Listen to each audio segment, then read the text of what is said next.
Hallelujah. ഞാൻ കർത്താവിന് സ്തോത്രം ചെയ്യുന്നു. നമുക്ക് ദൈവവചനം പഠിക്കാനായിട്ട് ദൈവം നൽകിയിരിക്കുന്ന ഒരു സന്ദർഭമാണിത്. ഈ സന്ദർഭത്തിനായിട്ട് ഞാൻ കർത്താവിന് സ്തോത്രം ചെയ്യുന്നു.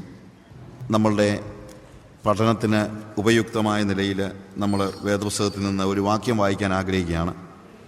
എബ്രായ ലേഖനം 11-ാം അധ്യായം അതിൻ്റെ 6-ാമത്തെ വാക്യം. എന്നാൽ വിശ്വാസം കൂടാതെ ദൈവത്തെ പ്രസാദിപ്പിക്കാൻ കഴിയുന്നതല്ല. ഇവിടെ പറയുന്ന ഒരു കാര്യം, ദൈവത്തെ പ്രസാദിപ്പിക്കുന്ന വിശ്വാസം എന്ന് മാത്രമല്ല, ദൈവത്തെ പ്രസാദിപ്പിക്കാൻ ഒരു മാർഗമേ ഉള്ളൂ എന്നാണ് പറയുന്നത്. വിശ്വാസം കൂടാതെ ദൈവത്തെ പ്രസാദിപ്പിക്കുവാൻ ആർക്കും സാധ്യമല്ല. അപ്പോൾ അതിൻ്റെ സീരിയസ്നെസ് നമ്മൾ മനസ്സിലാക്കണം. ഇതുപോലെ അല്ലെങ്കിൽ ദൈവത്തെ പ്രസാദിപ്പിക്കണം നമുക്ക് എല്ലാവർക്കും ആഗ്രഹമുണ്ട്, പക്ഷേ വിശ്വാസം കൂടാതെ ദൈവത്തെ പ്രസാദിപ്പിക്കുവാൻ ആർക്കും സാധ്യമല്ല.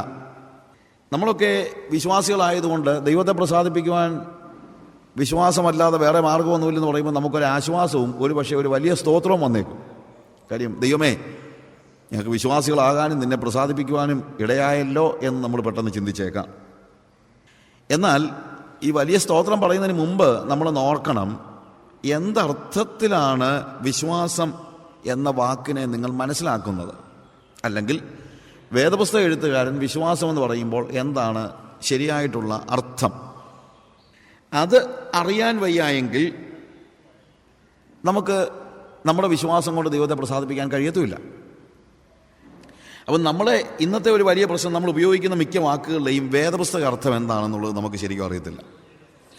ഉപയോഗിക്കുന്ന നല്ല നല്ല വാക്കുകളുണ്ട്, വെറുതെ ഓരോ വാക്കുകൾ നമ്മളങ്ങ് ഉപയോഗിക്കും. ഒരു പക്ഷേ കുറച്ച് കട്ടിയുള്ള വാക്കുകൾ, അതല്ലെങ്കിൽ നമ്മൾ ആത്മീയതയുടെ പരിവേഷമുള്ള ചില വാക്കുകൾ ഉപയോഗിക്കുന്നു. എന്നാൽ ഈ ആത്മീയതയുടെ പരിവേഷമുള്ള വാക്കുകൾ എന്തർത്ഥത്തിൽ ഉപയോഗിക്കുന്നു എന്നുള്ളത് അറിയുന്നില്ലെങ്കിൽ അത് ഒരു പക്ഷേ ഗുണത്തേക്കാളേറെ ദോഷം ചെയ്യും. ഒരു പക്ഷേ ഒരു അപകടത്തിൽ തന്നെ നമ്മൾ ചെന്ന് ചാടാം. ആ അപകടം എന്നാന്ന് ചോദിച്ചു കഴിഞ്ഞാൽ, നമ്മൾ ഈ ദൈവവചനത്തിൻ്റെ അടിസ്ഥാനത്തിലാണ് നമ്മുടെ ജീവിതം മുന്നോട്ട് പോകുന്നതിനുള്ള തെറ്റിദ്ധാരണയിൽ നമ്മൾ വീണ് പോകാം. ഞാൻ മലങ്കര ചർച്ചിൻ്റെ പാസ്റ്റേഴ്സിന് വേണ്ടി ഒരു ക്ലാസ് എടുത്ത ഇതിൻ്റെ ഒരു CD, ശുശ്രൂഷകരോട് എന്ന് പറഞ്ഞൊരു CD. ഒരു ദിവസം ഞാനൊരു വണ്ടിയിൽ യാത്ര ചെയ്യുമ്പോൾ എൻ്റെ സുഹൃത്ത് ആ CD ആണ് അതിനകത്ത് ഇട്ടിരിക്കുന്നത്, വണ്ടിക്കകത്ത് ഇട്ടിരിക്കുന്നത്. അപ്പോൾ അതിനകത്തെ ഒരു പ്രധാന ഭാഗം വന്നപ്പോൾ ഞാനിങ്ങനെ പറഞ്ഞ ഒരു കാര്യം അതിനകത്ത് പറഞ്ഞിട്ടുണ്ട്. ഇന്ന് സഭകളിൽ നമ്മൾ കേൾക്കുന്ന ഏറ്റവും അങ്ങനെ കേൾക്കാത്ത ഒരു വാക്കാണ് വിശുദ്ധി എന്നുള്ളത്. പണ്ടൊക്കെ എപ്പോഴും വിശുദ്ധി എന്നൊക്കെ പറയുമായിരുന്നു, പക്ഷെ നമ്മളിപ്പോൾ വിശുദ്ധിയെക്കുറിച്ച് ആരും സംസാരിക്കുന്നില്ല. അതിൻ്റെ കൂട്ടത്തിൽ ഞാൻ പറഞ്ഞ ഒരു പ്രധാനപ്പെട്ട എംഫസൈസ് ചെയ്ത കാര്യം ഇതാണ്. ഇന്ന് സഭകളിൽ നമ്മളെ പ്രസംഗിക്കുകയാണെങ്കിൽ 24 മണിക്കൂറും വിശുദ്ധിയെക്കുറിച്ച് പ്രസംഗിച്ചാലും അതൊരിക്കലും അധികപ്പറ്റാകത്തില്ല. കാരണം വിശുദ്ധി എന്ന് പറയുന്നത് ദൈവത്തിൻ്റെ മനസ്സിലെ അല്ലെങ്കിൽ ഒരു ദൈവിക ജീവിതത്തിൽ കർത്താവ് നമുക്ക് നൽകിയിരിക്കുന്ന അല്ലെങ്കിൽ നമ്മൾ മനസ്സിലാക്കേണ്ട ഏറ്റവും പ്രധാനപ്പെട്ട ഒരു കാര്യമാണ് വിശുദ്ധി. ചിലപ്പോൾ ഞാൻ ഉദാഹരണമായിട്ട് അല്ലെങ്കിൽ പറയാറുണ്ട്, ദൈവം തന്നെ പരിചയപ്പെടുത്തുന്ന സമയത്ത് അല്ലെങ്കിൽ വേദപുസ്തകത്തിൽ ദൈവത്തെ പരിചയപ്പെടുത്തുന്ന സമയത്ത് ദൈവം സ്നേഹമാണ് എന്ന് പറഞ്ഞിട്ടുണ്ട്. ഗാഡ് ഈസ് ലവ്, ദൈവം സ്നേഹമാണ്. പക്ഷേ ദൈവം സ്നേഹമാണ് എന്ന് പറഞ്ഞിട്ടില്ല. ദൈവം തീഷ്ണതയുള്ള ദൈവമാണെന്ന് പറഞ്ഞിട്ടുണ്ട്. പക്ഷേ ദൈവം തീഷ്ണതയുള്ളവനാണെന്ന് പറഞ്ഞിട്ടില്ല. ദൈവം കരുണയുള്ളവനാണെന്ന് പറഞ്ഞിട്ടുണ്ട്. പക്ഷേ ദൈവം കരുണയുള്ളവനാണെന്ന് പറഞ്ഞിട്ടില്ല. പക്ഷേ ദൈവം വിശുദ്ധിയെക്കുറിച്ച് പറയുമ്പോൾ സൈന്യങ്ങളെ യഹോവ പരിശുദ്ധൻ പരിശുദ്ധൻ പരിശുദ്ധൻ എന്ന് എംഫസൈസ് ചെയ്ത് പറഞ്ഞിരിക്കുകയാണ്. അപ്പോൾ അതുകൊണ്ട് ദൈവത്തിൻ്റെ വിശുദ്ധിയും നമ്മുടെ ജീവിതത്തിൽ അല്ലെങ്കിൽ നമ്മുടെ സഭകളിൽ എപ്പോഴും മുഴങ്ങിക്കേൾക്കേണ്ട വാക്കുകളാണ്, പ്രസംഗങ്ങളാണ്. അതിന്ന് കേൾക്കുന്നില്ല എന്ന് പറഞ്ഞപ്പോൾ, CD-യിൽ ഞാനിത് പറഞ്ഞപ്പോൾ ഞാനിപ്പുറത്തിരിക്കുകയാണ്. ഈ സഹോദരൻ വണ്ടി ഒരു സൈഡിലങ്ങ് ചവിട്ടി ഒതുക്കി നിർത്തി. എന്നിട്ട് എന്നോട് പറഞ്ഞു, അച്ഛാ, ഈ പറയുന്നത് ശരിയല്ല. ഞങ്ങളുടെ സഭയിൽ ഏറ്റവും കൂടുതൽ കേൾക്കുന്ന വാക്ക് വിശുദ്ധിയും വേർപാടും എന്നാണ്. ആര് സാക്ഷി പറയാൻ എഴുന്നേറ്റ് കഴിഞ്ഞാലും വിശുദ്ധിക്കും വേർപാടിനും വേണ്ടി നിലകൊള്ളുവാൻ നമ്മുടെ പിതാക്കന്മാരെ കർത്താവ് വിളിച്ചു, ആ വിശുദ്ധിയിലും വേർപാടും നിലനിൽക്കുവാൻ തക്കോണം കർത്താവ് നമ്മളെ സഹായിച്ചു. മറ്റു പല സഭകളും വിശുദ്ധിയോ വേർപാടോ ഇല്ലാതിരിക്കുന്നതായ സാഹചര്യത്തിൽ നമുക്ക് വിശുദ്ധിയിലും വേർപാടിലും നിലകൊള്ളുവാൻ തക്കവണ്ണം എന്ന് എപ്പോഴും പറയും. ഞങ്ങളുടെ സഭയിൽ ഒരു ദിവസം 100 പ്രാവശ്യമെങ്കിലും ഒരു ഞായറാഴ്ച വിശുദ്ധിയും വേർപാടും എന്ന് കേൾക്കുന്നുണ്ട്. പക്ഷേ ഞങ്ങളുടെ സഭയിൽ ആർക്കും വിശുദ്ധി എന്നാ വേർപാട് എന്നാന്നൊന്നും അറിയത്തില്ല. ഇത് ഞങ്ങൾ ഞങ്ങളങ്ങ് പറഞ്ഞു ഉപയോഗിക്കുന്നുള്ളതേ ഉള്ളൂ. അല്ല, ഞങ്ങൾക്ക് ഇതിനെക്കുറിച്ചൊന്നും ഒരു പിടിയില്ല. അപ്പോൾ ഇതൊരു വലിയൊരു പ്രശ്നമാണ്. അതായത് എന്താണ് ഈ വാക്കിൻ്റെ അർത്ഥമെന്ന് അറിയാൻ വയ്യാതെ തന്നെ നമ്മൾ ഈ വാക്കുകൾ അങ്ങ് ഉപയോഗിച്ചുകൊണ്ടേയിരിക്കും. അതുപോലെ ഒരു വാക്കായിട്ടെന്ന് വന്നിരിക്കുകയാണ് വിശ്വാസം എന്ന് പറയുന്നത്. പക്ഷെ ഞാൻ പറയില്ല, നമുക്കൊരു വാക്കിനെക്കുറിച്ച് ശരിയായ നിലയിൽ അർത്ഥം അറിയത്തില്ലെന്നങ്ങ് സമ്മതിക്കുകയും അത് ദൈവത്തിൻ്റെ സന്നിധിയിൽ ഒന്ന് ചെന്ന് പറഞ്ഞ് നമ്മൾ അതിൻ്റെ അർത്ഥം ഒന്ന് ഗ്രഹിക്കുകയും ചെയ്യണം. അതുകൊണ്ട് അർത്ഥമറിയാതെ ഉപയോഗിക്കുന്ന ഒരു വാക്കാണ് വിശ്വാസം എന്നതുകൊണ്ടാണ് ഈ കാര്യത്തെക്കുറിച്ച് കൂടുതൽ പഠിപ്പിക്കണമെന്ന് എൻ്റെ ഹൃദയത്തിൽ ദൈവാത്മാവ് പ്രേരണ തന്നത്. അല്ലെങ്കിൽ പല സമയത്തും ഞാനൊരു സ്റ്റോറി ഇങ്ങനെ കേട്ടിട്ടുണ്ട്. ഒരു സർദാർജി ഒരിക്കൽ ഒരു ചിത്രപ്രദർശനം കാണാൻ പോയി, പെയിൻറ്റിങ് പ്രദർശനം കാണാൻ പോയി. അവിടെ ചെന്ന് സർദാർജി ഇതൊക്കെ കണ്ടങ്ങ് വണ്ടടിച്ചു പോയി. എന്തോ പടമായി വരച്ചു വെച്ചിരിക്കുന്നത്. അതൊക്കെ ഭയങ്കര ഒരു എക്സൈറ്റ്മെൻറ്റ്. ആ എക്സൈറ്റ്മെൻറ്റിൽ ഇയാൾ ചിത്രകാരനോട് ചോദിച്ചു, അല്ല മാഷേ, ഞാനൊന്ന് ചോദിച്ചോട്ടെ, ഈ ചിത്രകല എന്ന് പറയുന്നത് പാരമ്പര്യമായിട്ട് കൈമാറ്റം ചെയ്യപ്പെടുന്ന ഒരു കലയാണോ? സാധാരണ അങ്ങനെയൊക്കെ ഉണ്ടല്ലോ, പാരമ്പര്യമായിട്ട്. ഒന്ന് ചിത്രകാരൻ പറഞ്ഞു, അങ്ങനെയൊന്നുമില്ല. ഉദാഹരണം, പിക്കാസോയുടെ മാതാപിതാക്കളോ അയാളുടെ കുടുംബത്തിൽ ആരെങ്കിലും ചിത്രകാരന്മാരായിരുന്നതായി നമുക്ക് അറിയത്തില്ല. അപ്പോൾ സർദാർജി തല പിടിക്കുക, അത് ശരിയാ. പക്ഷെ പിന്നെ കുറച്ച് കഴിഞ്ഞിട്ട് പിന്നെയും പടമെല്ലാം കണ്ട് തിരിച്ചു വന്നിട്ട് സർദാർജി ഇങ്ങനെയുള്ള ചോദ്യം. അപ്പം മാഷ് പറഞ്ഞല്ലോ, പിക്കാക്സ് എന്ന് അത് മണ്ണിളക്കുന്ന സാധനമല്ലേ, അതും ഈ ചിത്രകലയുമായിട്ടല്ല ബന്ധം. പിക്കാസോ എന്നത് ഇദ്ദേഹം കേട്ടത് എന്താ? പിക്കാക്സ് എന്ന.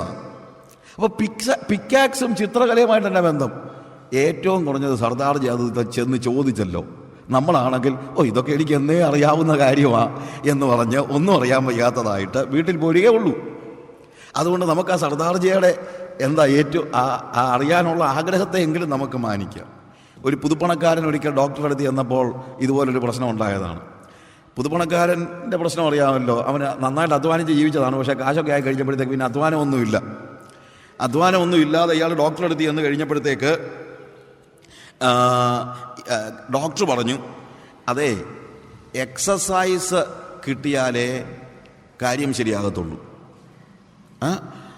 അപ്പോൾ ഇദ്ദേഹം കാര്യങ്ങളെല്ലാം കേട്ട് കഴിഞ്ഞിട്ട് എന്തോ എന്നാലേ എനിക്ക് ചികിത്സിക്കാൻ പറ്റുള്ളൂ. എക്സസൈസ് കിട്ടിയാലേ, അല്ലെങ്കിൽ എക്സസൈസ് ഉണ്ടെങ്കിലേ എനിക്ക് ചികിത്സിക്കാൻ പറ്റുള്ളൂ, അല്ലാതെ ഞാൻ മരുന്ന് മാത്രം തന്നിട്ട് കാര്യമില്ല എന്നാണ് അദ്ദേഹം പറഞ്ഞത്. എക്സസൈസ് ഉണ്ടെങ്കിൽ എനിക്ക് ചികിത്സിക്കാൻ പറ്റും.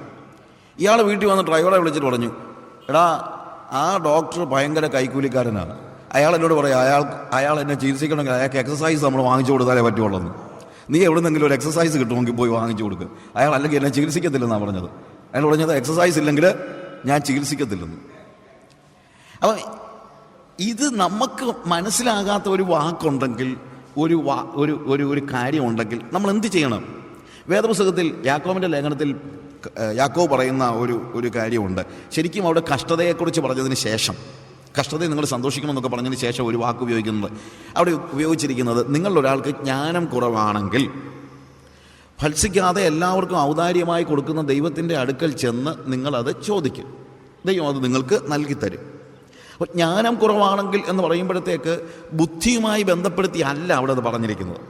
അവിടെ പറഞ്ഞിരിക്കുന്നത്, നിങ്ങൾ കഷ്ടതയിലൂടെ കടന്നു പോകുമ്പോൾ എന്തിനാണ് ദൈവം നിങ്ങളെ ഈ കഷ്ടതയിലൂടെ കടത്തിവിട്ടത് എന്ന് നിങ്ങൾക്ക് മനസ്സിലാകുന്നില്ലെങ്കിൽ,